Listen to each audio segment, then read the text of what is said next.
দেখুন বন্ধুরা তুলে নিয়েছে আর ভেতরটাই দেখুন কত সুন্দর রস ঢুকেছে, একদম রসে পরিপূর্ণ আজকের এই বাসবুসা মিষ্টিটা। আর এই রকম মিষ্টি বাড়ির লোকেদেরকে একবার খাইয়ে দেখবেন, তারা বারবার খেতে চাইবে। আর যেহেতু এখন পুজোর সময় বাড়িতে অনেক অতিথি আসবে, তারাও কিন্তু খুব আনন্দ করে খাবে। নমস্কার বন্ধুরা, মৌমিতা ইয়াম্মি কিচেনে আপনাদের সবাইকে স্বাগত জানিয়ে আজকে চলে আসলাম একটা নতুন রেসিপি নিয়ে।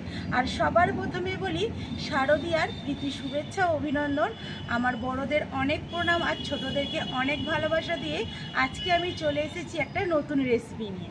বন্ধুরা, আমার চ্যানেলে আপনারা হয়তো দেখেছেন অনেক দিনই কোনো রেসিপি ছাড়া হয়নি, সেটা একটু আমার অনেকটাই অসুবিধার কারণের জন্য ছাড়া হয়নি। তারপরেও কিন্তু বন্ধুরা একটা কারণ রয়েছে, সেটা হলো আপনাদের সাথে এত কষ্ট করে এত টাইম নিয়ে আমরা একটা রেসিপি আপনাদের সাথে শেয়ার করি, কিন্তু এখন দেখছি সোশ্যাল মিডিয়াতে এখন অনেক রকম ফেক ভিডিও বানিয়ে সব ছাড়া হচ্ছে, আর সেইগুলো নিয়ে কিন্তু অনেক ভিউজ আসছে। আর আমরা যে এত কষ্ট করে এত সময় নিয়ে এত সুন্দর রেসিপি আপনাদের সাথে তুলে ধরছি, এইগুলোর কিন্তু কোনো ভিউজই হচ্ছে না। এখন ওই লোক কথায় বলে না, ভালো জিনিসের কোনো কদর হয় না, ঠিক বন্ধুরা সেই রকমই হয়েছে। আর এত কষ্টের একটা রেসিপি আমি যদি বানিয়ে আপনাদের সাথে শেয়ার করি, সেখানে আমি কতটা টাইম দিচ্ছি, এই জিনিসটাতে যদি বন্ধুরা ভিউজ না হয় তাহলে আপনাদের কেমন লাগবে আপনারাই বলুন। সেই জন্যও কিন্তু অনেকটা সব কিছু মিলিয়ে মিশিয়ে আমার সেই জন্য রেসিপিগুলো এতদিন ছাড়া হয়নি। তারপরে ইউটিউবের একটু আমার অসুবিধে ছিল অনেক, সেই সব অসুবিধার কারণ নিয়েই আমার এতদিন রেসিপিগুলো বানানো হয়নি। বন্ধুরা, আজকে চলে আসলাম, এবার থেকে ভাবছি ডেলি আপনাদের সাথে আমি রেসিপি হয়তো শেয়ার করতে পারবো কি পারবো না, সেটাও কিন্তু এখন আমি ঠিকঠাকভাবে বলতে পারছি না। তো বন্ধুরা, আজকের এই দুর্গাপুজো যে ষষ্ঠী রয়েছে, এই ষষ্ঠী স্পেশাল আজকে আপনাদের সাথে একটা আমি মিষ্টি রেসিপি শেয়ার করব, যেটা খুব সহজভাবে বাড়িতে বানিয়ে এই পুজোর সময় বাড়িতে যত অতিথি আসবে আপনারা খাইয়ে কিন্তু খুব সুনাম পাবেন। আর এই মিষ্টিটা বাড়িতে থাকা কিছু সামান্য উপকরণেই হয়ে যায়। আর এই মিষ্টিগুলো বাচ্চা থেকে বড় সবারই একটা খুব পছন্দের মিষ্টি। এটা আমরা মিষ্টি দোকানে খুঁজলে কিন্তু পাবো না, এটা বাড়িতেই আমরা বানিয়ে খেলে সবথেকে বেশি টেস্টটা ভালো পাবো। তো বন্ধুরা, সেই মিষ্টিটাই আমি আপনাদের সাথে শেয়ার করতে চলেছি, আপনারা প্রথম থেকে শেষ পর্যন্ত দেখতে থাকুন। আশা করি আজকের রেসিপি আপনাদের খুব ভালো লাগবে। ভালো লাগলে একটা লাইক করে চ্যানেলটা সাবস্ক্রাইব করে আমার পাশে থাকবেন। তো বন্ধুরা চলুন এখন রেসিপিটা আমি শুরু করে দিই। বন্ধুরা, আজকের রেসিপির এই মিষ্টিটা আমি আপনাদের সাথে সুজি দিয়ে বানিয়ে আপনাদের সাথে শেয়ার করব। তার জন্য দেখুন এখানে এই বাটি মেপে কিছুটা এক বাটি আমি সুজি নিয়েছি, এর মধ্যে দুটো এলাচ নিয়েছি। এলাচ আর এই সুজিটাকে আমি একটু গুঁড়ো করে নেব। গুঁড়ো করলে একদম তো মিহি হবে না, কিন্তু এই সুজির যে গোটা গোটা একটু দানা রয়েছে ওটা হালকা একটু গুঁড়ো হবে। তো বন্ধুরা, এটা আমি প্রথমে গুঁড়ো করে নেব। বন্ধুরা দেখুন, এখানে আমি মিক্সিতে গুঁড়ো করে নিয়ে চলে এসেছি। আর এই দেখুন ঠিক এই রকমভাবে গুঁড়ো করে নিতে হবে, একদম কিন্তু মিহি গুঁড়ো হবে না, সুজি ঠিক এই রকমভাবে গুঁড়ো করে নিতে হবে। দেখেই বুঝতে পারছেন হালকা কতটা গুঁড়ো হয়েছে। এবার এখানে আমি একটা বড় পাত্র নিয়েছি, এর মধ্যে গুঁড়ো করে রাখা সুজি আর এলাচটাকে নিয়ে নেব। এখানে আমি ঠিক যতটা সুজি নিয়েছিলাম ততটা এখানে হালকা উষ্ণ গরম দুধ নিয়েছি। দুধটা এখন এই সুজির মধ্যে দিয়ে দেব। আমি এখানে দুধ দিচ্ছি, আপনারা চাইলে দুধের বদলে জলটাও দিতে পারেন বা এখানে গুঁড়ো দুধটাও ব্যবহার করতে পারেন। এখানে পুরো দুধটা একবারে দিয়ে দিইনি, অল্প একটু দুধ রেখেছি। এটাকে এখন ভালো করে দুধ আর সুজির সাথে একটু মিশিয়ে নেব।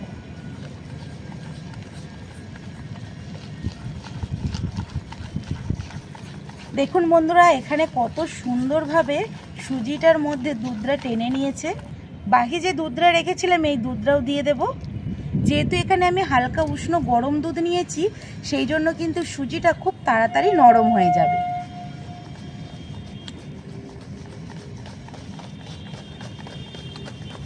বন্ধুরা, এখানে দুধটা আমি সুজির সাথে ভালো করে মিশিয়ে নিয়েছি। এইবার আমি এই বাটি মেপেই কিন্তু সুজি আর দুধ দিয়েছি। এই বাটি মেপে আমি যতটা সুজি নিয়েছি ঠিক তার অর্ধেক আমি টক দই নিয়েছি। টক দইটাও এখন আমি দিয়ে দেব।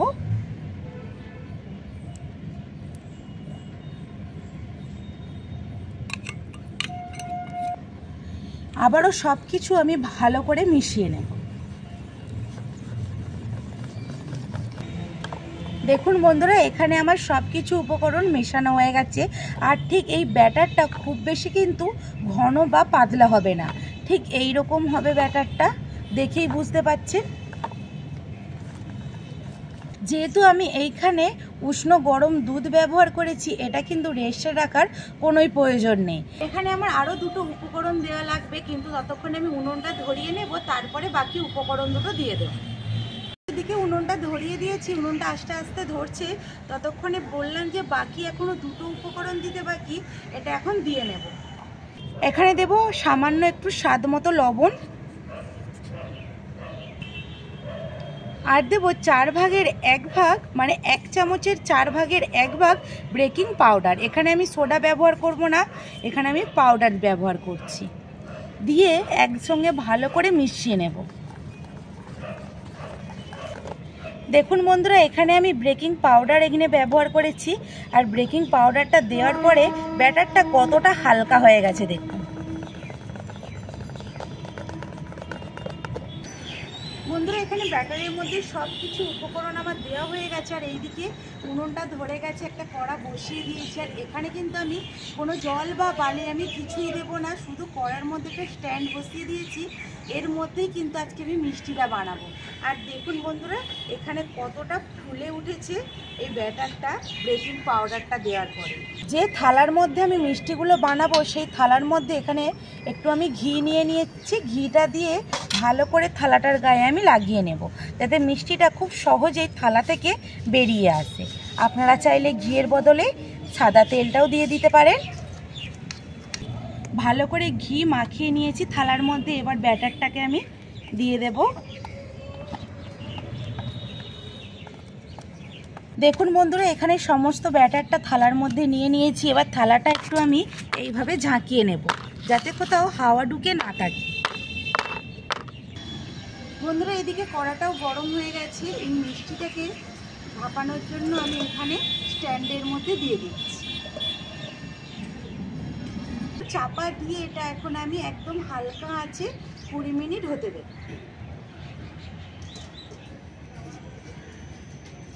বন্ধুরা, প্রায় 20 মিনিট হয়ে গেছে। এবারে চাপাটা খুলে দেখে নেব মিষ্টিটা কতটা হয়েছে।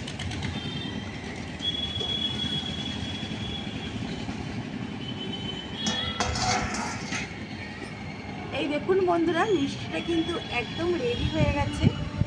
দেখুন ওপর থেকে কতটা শক্ত হয়ে গেছে, মানে একদম মিষ্টিটা রেডি হয়ে গেছে। আর এইখানে অনেকে আমি দেখেছি, মানে অনেকের নয়, অনেক সময় আমি দেখেছি, এর আগেও অনেকে বানিয়েছি, মানে এর আগে বলতে অনেক দিন আগে, আমি এখনের কথা বলছি না বন্ধুরা। ওপরটা কিন্তু ব্রাউন কালার হয়ে গেছে, ওপরটা ব্রাউন কালার কিছুতেই আসবে না, তাহলে কিন্তু পুরো মিষ্টিটাই একদম পুড়ে নষ্ট হয়ে যাবে।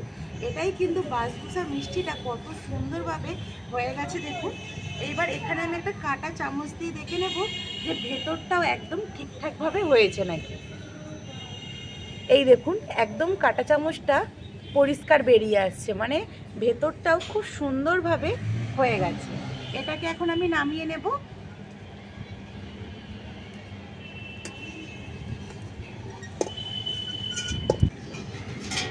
নামিয়ে একটু ঠান্ডা করে নেব। বন্ধুরা, এইদিকে মিষ্টিটা ঠান্ডা হতে হতে এখন আমি একটু চিনির সিরা বানিয়ে নেব।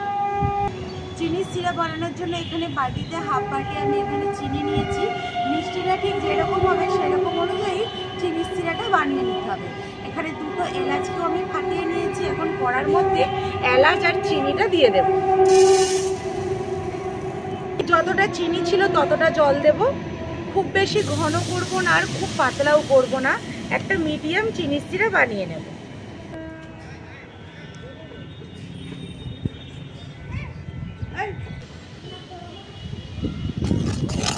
বন্ধুরা দেখুন, এখানে চিনির সিরাটা কত সুন্দরভাবে ফুটে উঠেছে। এটা খুব বেশি পাতলা রাখবো না, আর একটু আমি ঘন করে নেব। চিনির সিরাটা একদম রেডি হয়ে গেছে, এটা একটু নামিয়ে নেব। বন্ধুরা, এখানে মিষ্টিটা একদম ঠান্ডা হয়ে গেছে দেখুন। এইবার এখানে একটা কাঁটা চামচ নিয়েছি, কাঁটা চামচ দিয়ে ঠিক এইভাবে একটু ফুটো ফুটো করে দেব, যাতে এখানে চিনির সিরাটা মিষ্টির মধ্যে ঢুকে যায়, আর তখন খেতেও সুন্দর লাগবে। এইবারে এই যে চিনির শিরাটা বানিয়ে নিয়েছি, এই গরম গরম চিনির শিরাটা এই মিষ্টির ওপরে কিন্তু দিয়ে দিতে হবে।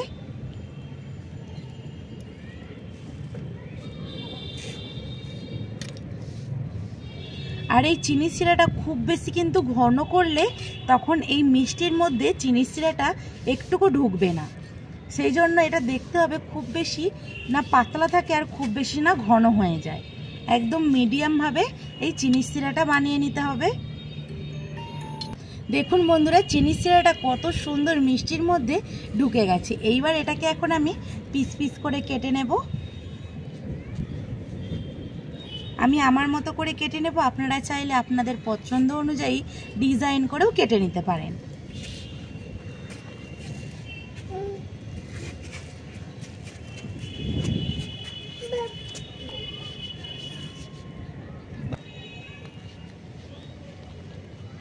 কত সহজেই কাটা হয়ে যাচ্ছে। দেখুন বন্ধুরা, কেটে নিয়েছি। এইবার মিষ্টিগুলো আমি একটু তুলে আপনাদেরকে দেখাবো যে কতটা সুন্দর হয়েছে। এই দেখুন বন্ধুরা, তুলে নিয়েছে আর ভেতরটাই দেখুন কত সুন্দর রস ঢুকেছে। একদম রসে পরিপূর্ণ আজকের এই বাসবুসা মিষ্টিটা। আর এই রকম মিষ্টি বাড়ির লোকেদেরকে একবার খাইয়ে দেখবেন, তারা বারবার খেতে চাইবে। আর যেহেতু এখন পুজোর সময় বাড়িতে অনেক অতিথি আসবে, তারাও কিন্তু খুব আনন্দ করে খাবে। আর বন্ধুরা দেখুন, পেছনটা কিন্তু একদমই পুড়ে যায়নি। এটা কিন্তু পুরা ভাবটা একটুকু ভালো লাগে না। এই রকম সাদাভাবে আপনারা একবার বানিয়ে খেয়ে দেখুন, খেতে যেমন সুন্দর আর দেখুন কতটা নরম তুলতুলে হয়েছে। আর দেখুন প্রত্যেকটা মিষ্টি কিন্তু কত সহজেই থালা থেকে বেরিয়ে চলে আসবে। এই দেখুন বন্ধুরা, কত সহজে বেরিয়ে আসছে মিষ্টিগুলো আর কতটা সুন্দর রস ঢুকেছে। বন্ধুরা, আপনারা তো দেখতেই পেলেন কত সহজভাবে আজকের এই বাসবুসা মিষ্টিটা আমি আপনাদের সাথে বানিয়ে শেয়ার করলাম। তো বন্ধুরা, এইরকমভাবে আপনারা একবার বানিয়ে দেখুন। পুজোর সময় বাড়িতে অতিথি আসলে এইভাবে বানিয়ে খাইয়ে দেখুন, তারা কিন্তু আপনার প্রশংসা খুব করবে। একবার বানিয়ে খাওয়ালে তারা বারবার বানিয়ে খাওয়ানোর ইচ্ছা করবে। তাহলে বন্ধুরা, আজকের এই রেসিপিটা আমি এখানেই শেষ করছি। শেষ করার আগে আবারও বলছি, বাড়িতে একবার বানিয়ে দেখুন। আমার এই রেসিপিগুলো যদি ভালো লাগে অবশ্যই একটা লাইক করে চ্যানেলটা সাবস্ক্রাইব করে আমার পাশে থাকবেন। দেখা হবে নতুন কোনো একটা রেসিপি নিয়ে। ততক্ষণে ভালো থাকবেন, সুস্থ থাকবেন আর আমার সমস্ত রেসিপিগুলো আপনারা দেখতে থাকবেন। তো বন্ধুরা, টাটা, দেখা হচ্ছে নতুন একটা রেসিপি।